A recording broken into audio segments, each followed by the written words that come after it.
Welcome to Mr. Dark Mysteries, the dark corner of YouTube where secrets and unsolved cases come to life. Here, we delve into the world of enigmas, cold murders, and true crimes. We sift through old cold cases and the latest investigations, leaving no detail unexplored. Get ready for a journey through the dark sides of our world, where secrets wait to be uncovered. Subscribe now and join us in revealing the secrets lurking in the darkness. And don't miss a moment of this journey through the shadows. Today, we unfold the tragic and mysterious story of Mandy Stavik, a young woman whose life was brutally taken on a cold November day in 1989. Her disappearance and death gripped the community of Acme, Washington, and it would not see some form of justice until 30 years later, thanks to astonishing scientific advancements. Pour yourself something strong. It's going to be a dark ride. Every detail you are about to hear has been meticulously verified. A tapestry of court documents, eyewitness accounts, and heart-wrenching testimonies from those who knew and loved Mandy. Keep listening as we unravel the secrets hidden in the quiet waters of the Nooksack River and reveal the shocking truths that remained hidden for more than 3 decades. The case began on a normal day of Thanksgiving preparations, but ended in a tragedy that would forever change the community. Mandy's story is not only one of tragic loss and indelible pain, but also an astonishing display of scientific triumph and judicial determination. Mandy Stavik was more than a victim. She was a daughter, a friend, a talented student, and an athlete with dreams that extended far beyond the wooded contours of Acme, Washington. Born on October 17, 1970, in Mount Vernon, she moved at a young age with her family to Acme, a small community nestled among the breathtaking views of the Cascade Mountains. Mandy's mother, Mary Stavik, described her as a radiant force, someone whose smile and energy could light up a room. As an active member of the community and a senior at Mount Baker High School, Mandy had a promising future ahead. She excelled in her studies and was a star on the school's softball team and in cross-country running. Her academic achievements and athletic skills earned her a spot at Central Washington University, where she studied criminology. Drawn by a strong desire to promote justice and safety in the world, Mandy's passion for running continued to flourish in college, where she was part of the university's cross-country team. Home for the Thanksgiving holiday in 1989, Mandy had just finished her first term of her sophomore year. She planned to spend the holiday with her family and friends, and returned to university with renewed energy to continue her studies. In Acme, nearly everyone knew Mandy. Her friendly nature and determination made her a beloved figure, both on and off the sports fields. Her disappearance would not only tear apart a family, but also leave an entire community with more questions than answers. Besides her academic and athletic efforts, Mandy had a love for music and nature. She was often found on the many hiking trails around Acme, usually accompanied by her faithful dog. Her love for the outdoors paralleled her love for people, always ready to lend a helping hand where needed. But what Mandy did not know was that her last walk through these woods would bring her into the cold grasp of fate, a fate that would reveal more than just a personal tragedy. It would expose a dark side of this tranquil community. It was November 24, 1989. The day after Thanksgiving, when Mandy Stavik, as usual, decided to go for a jog with her dog. The gray veil of the early winter afternoon lay over the quiet community of Acme, Washington. What was meant to be a routine run on the familiar Strand Road would turn into an extensive search that put local residents and authorities on high alert. Mandy put on her running shoes and clipped the leash to her dog. She left a message for her mother, Mary, that she would be back within an hour. The cold air was crisp, and the roads were nearly deserted. A typical Friday afternoon in Acme. Witnesses saw her running along the rural Strand Road, a route she often took. This was the last time Mandy was seen alive. Her dog returned later that day alone, still with the leash attached, but without Mandy at his side. This was the first sign that something was seriously wrong. Her mother, who initially thought Mandy had stopped at a friend's, started to worry as hours passed and there was no sign of her. By evening, with Mandy still not home, the sheriff was called, and the nightmare began. The news of her disappearance spread quickly. Neighbors, friends, and family members came together to assist in the search through the dense forests and along the winding paths of Acme. The local police, led by Sheriff Dale Wagner, immediately organized a search operation. The search teams combed the area, supported by tracking dogs and later a helicopter. The waters of the Nooksack River were searched, the bushes along the roads inspected, and every shed and backyard was scrutinized. But days passed without a trace of Mandy. The community of Acme was gripped by fear and sorrow. Mandy, the light of their lives, had suddenly vanished. The fear that someone among them was responsible created an underlying tension that was hard to ignore. Everyone became a suspect in the eyes of their neighbor. Mandy's mother maintained the home base, hoping for good news. Her fear became a silent witness to the slowly ticking time. The uncertainty and hope of finding Mandy alive grew increasingly unlikely with each passing day. As Acme prayed for a miracle, the sheriff prepared for all possibilities. The stakes were high, and the investigation would soon expand into a case that no one in the community would ever forget. 3 days after her disappearance, on a gloomy Monday afternoon, the community's worst fears were realized. A body was found in the Nooksack River, not far from Mandy Stavik's usual jogging route. It was Mandy Stavik. The discovery shocked the community and sent shivers through the small town of Acme, where everyone knows each other. The discovery was made by a volunteer who was part of the search team. Mandy's body floated near the shore, half hidden by the water that calmly flowed along the chilly banks. The serene setting sharply contrasted with the gruesome reality of the situation. Mandy was partially undressed, which immediately led to suspicions of an assault prior to her death. This detail would later play a crucial role in the investigation. Her body was positioned in a way that left little doubt about the perpetrator's intentions.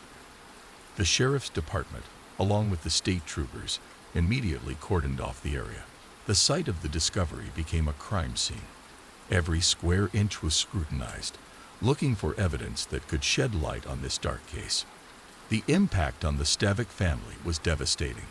Mary Stavik, Mandy's mother, was surrounded by family and friends who did their best to provide support during a time when words could offer little comfort. The community of Acme responded with a mix of grief, anger, and a renewed determination to find justice for Mandy. Candles were lit, flowers were laid, and photos of Mandy were displayed. The small village came together in collective mourning, their daily routines overshadowed by the need to commemorate Mandy's life and catch the perpetrator. Mandy's body was taken to the forensic laboratory where an autopsy was scheduled. The results of this autopsy would be crucial for solving the case. They would not only confirm the cause of death, but might also yield DNA from the perpetrator, which could be critical for the investigation. As Acme mourned, the authorities worked feverishly, aware that every minute counts when catching a murderer. The community held its breath, waiting for answers, and hoping that justice would not be long in coming. Following the tragic discovery of Mandy Stavik's body in the Nooksack River, the next critical stage of the investigation was launched: the autopsy. Conducted by the county pathologist, this procedure was intended not only to determine the cause of death, but also to collect potentially crucial forensic evidence that could point to the perpetrator. The autopsy took place the morning after Mandy's body was discovered. It was a solemn moment, with the pathologist working systematically and meticulously, fully aware of the significance of his findings. The pathologist confirmed that Mandy had died from drowning, but it was no accident. There were clear signs of violence, including injuries to her head and evidence of sexual assault. These macabre details painted a gruesome picture of Mandy's final moments, deeply shocking the community and her family. Further analysis showed there had been a struggle. Mandy had fought for her life. Skin cells were found under her nails, and fibers that did not match her clothing were found on her body.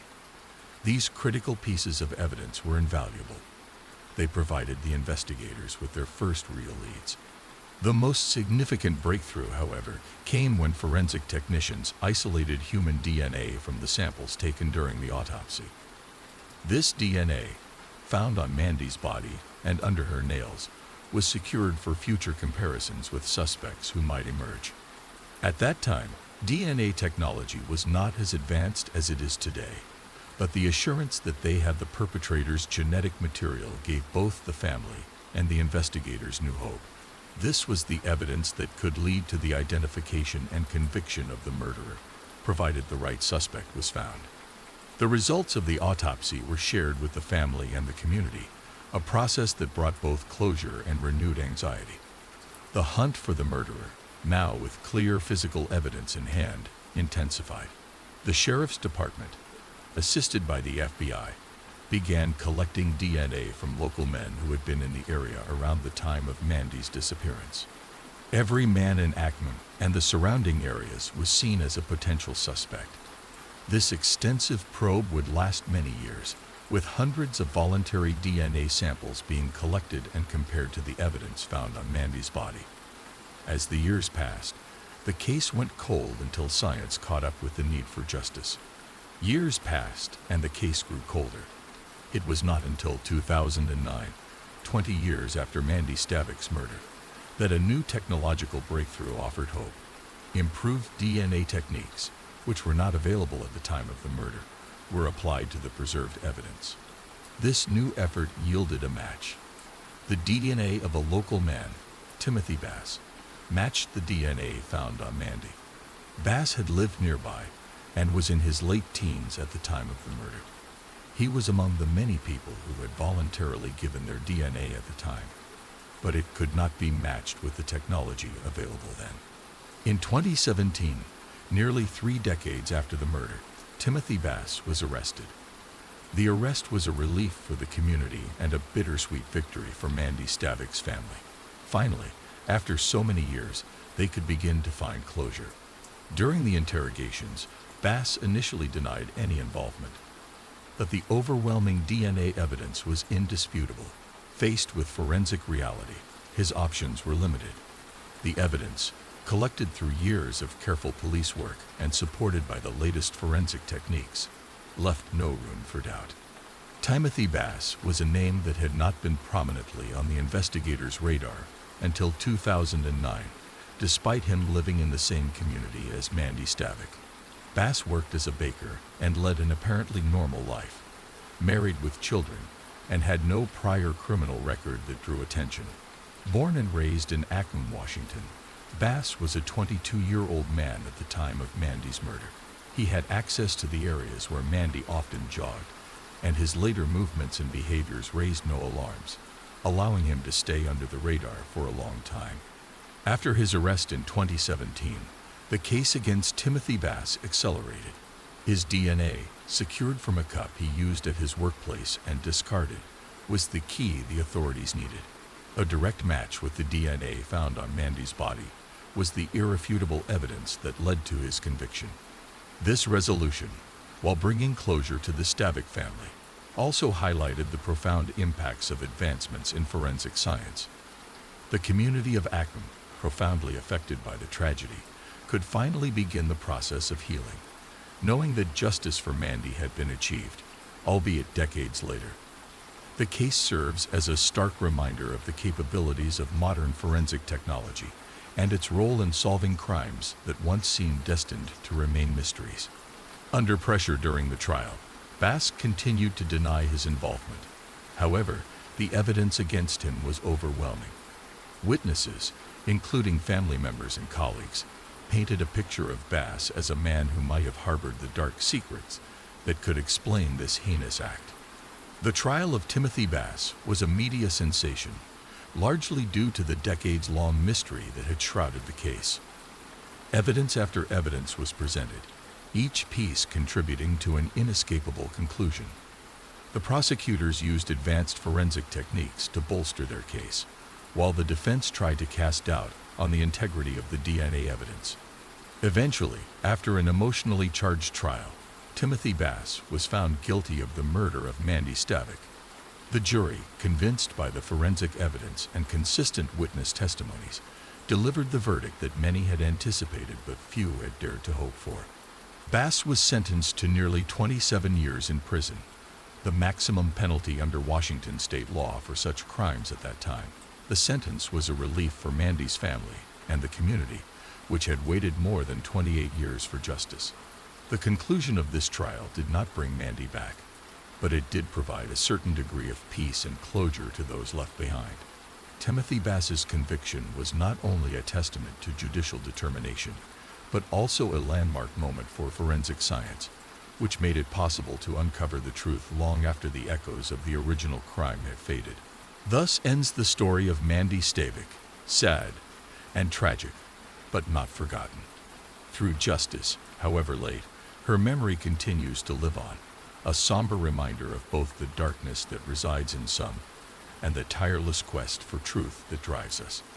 Thank you for listening to Mr. Dark Mysteries. Don't forget to subscribe to our channel and like this video. Stay safe and keep searching for the truth. Do you know of a true crime story or another bizarre unsolved murder? Leave a comment below, and perhaps your case will be discussed in the next video.